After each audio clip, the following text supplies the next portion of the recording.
What keeps us healthy and happy as we go through life? Pictures of entire lives. Those pictures are almost impossible to get.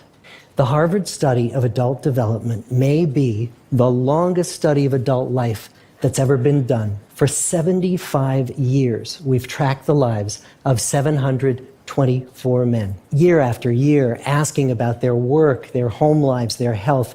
About 60 of our original 724 men are still alive, still participating in the study, most of them in their 90s. We don't just send them questionnaires. We interview them in their living rooms.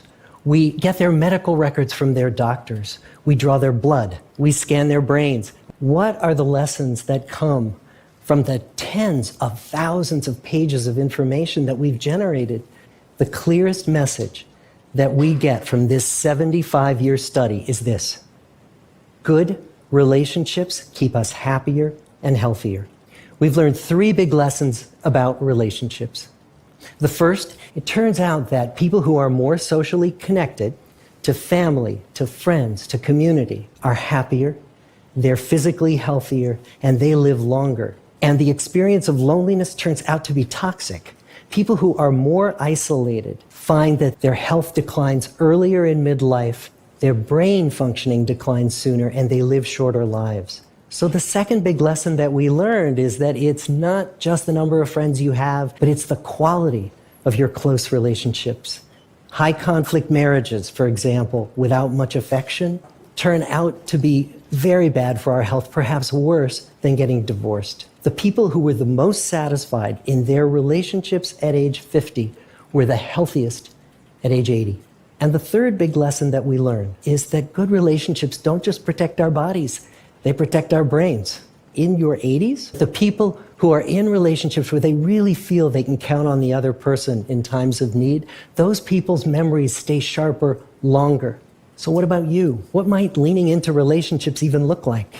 It might be something as simple as replacing screen time with people time, or livening up a stale relationship by doing something new together, or reaching out to that family member who you haven't spoken to in years, because those all too common family feuds take a terrible toll on the people who hold the grudges. I'd like to close with a quote from Mark Twain.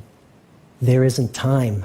So brief is life for bickerings, apologies, heartburnings, callings to account. There is only time for loving, and but an instant, so to speak, for that." The good life is built with good relationships. Thank you.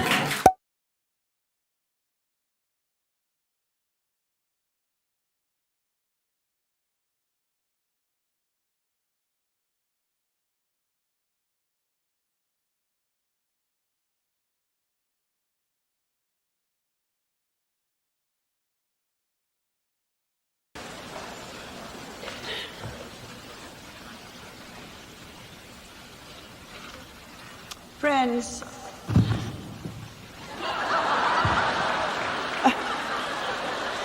it makes me nervous when they're like that.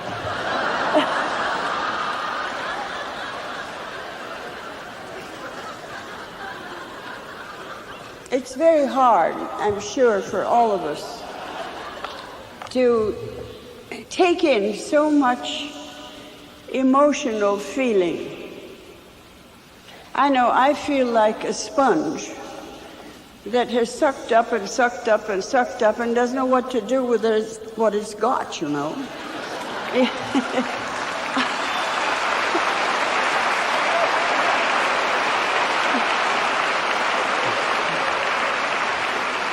Evidently, I'm not alone in that sensation. And I suppose that this is one of the great bounties of a gathering such as this, is that we can absorb as much as we can. Then we can get tapes of this wonderful occasion. We've made notes. We've followed the different talks with profound interest and attention. And we go out from here with our cup overflowing. My colleagues, my very dear fellow hands, I think have presented some of the important things in Baha'i history and in the needs of the present time very beautifully. And I'm not going to try and go on with that same theme, because I think that they have expounded it very clearly. After all, they are hands of the cause, and they are highly skilled.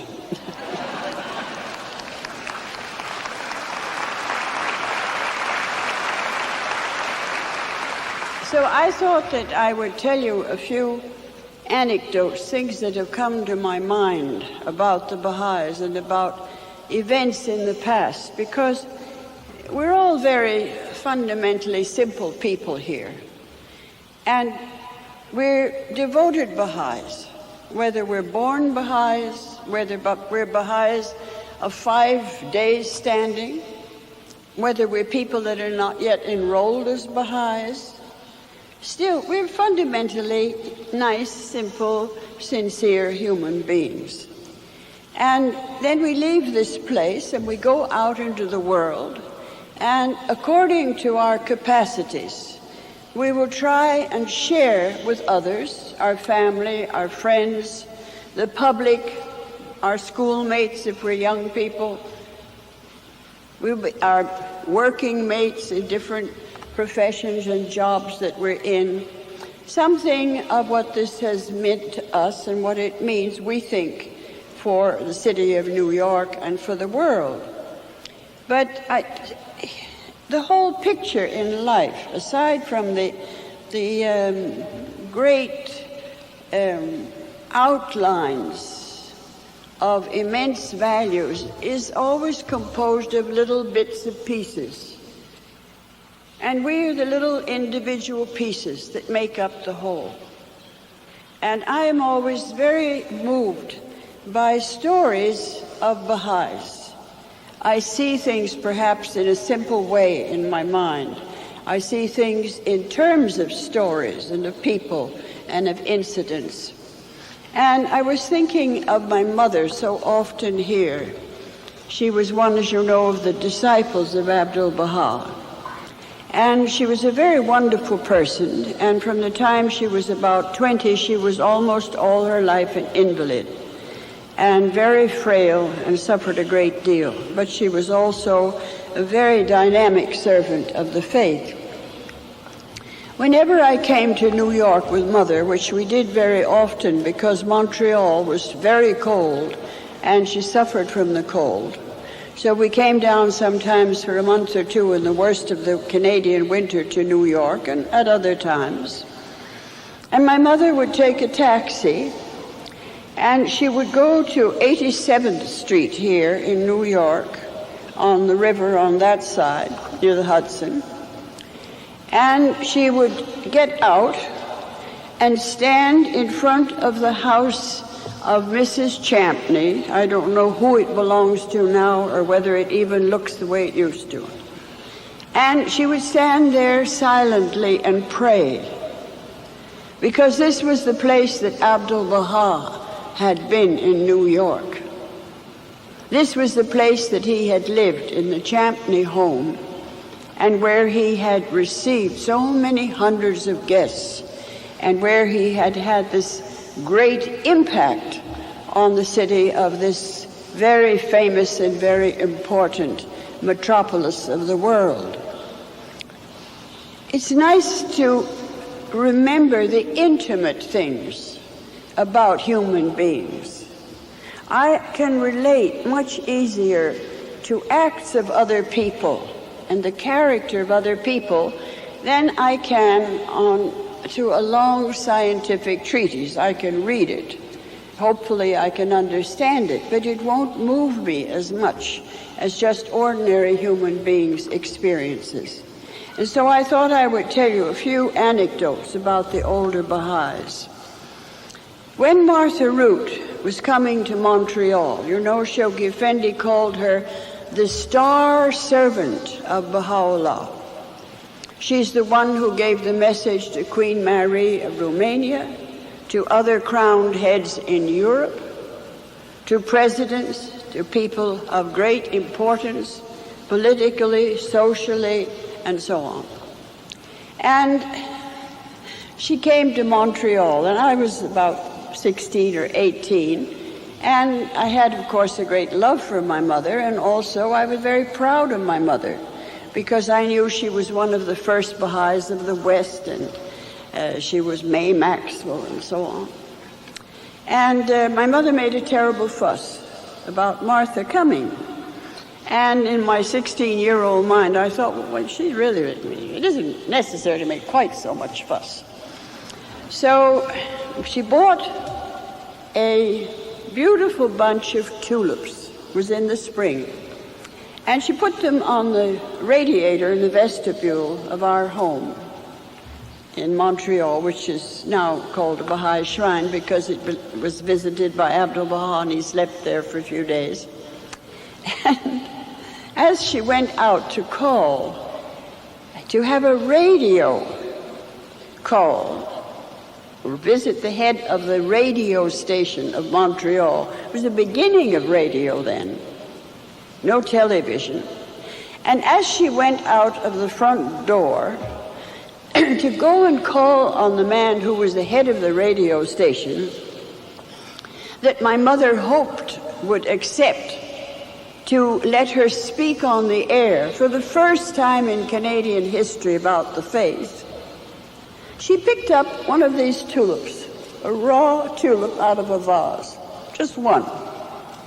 And in those days, we were much more formal than we are now. Nobody except my age group can remember how much more what the French call comme il faut, with how much more discipline and reserve we lived our lives, at least in public.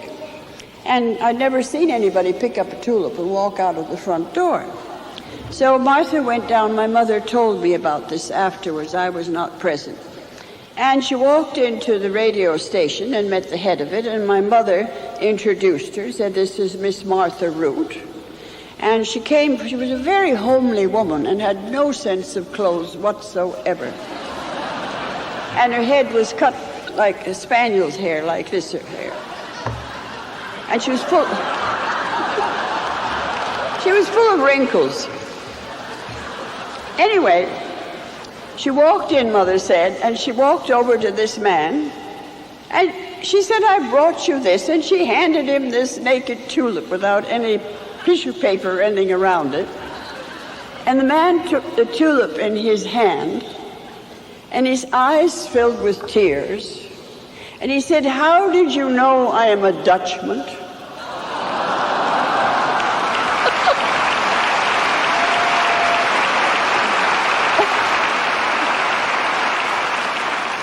And that this is my national flower of Holland. And it was finished. She could have the air. She could talk about the Baha'i Faith. The whole door opened in Canada to the first radio broadcast mentioning the faith openly, as far as I remember, the very first in any case of any nature, just because of this intuition of Martha and this one tulip to the head of the station.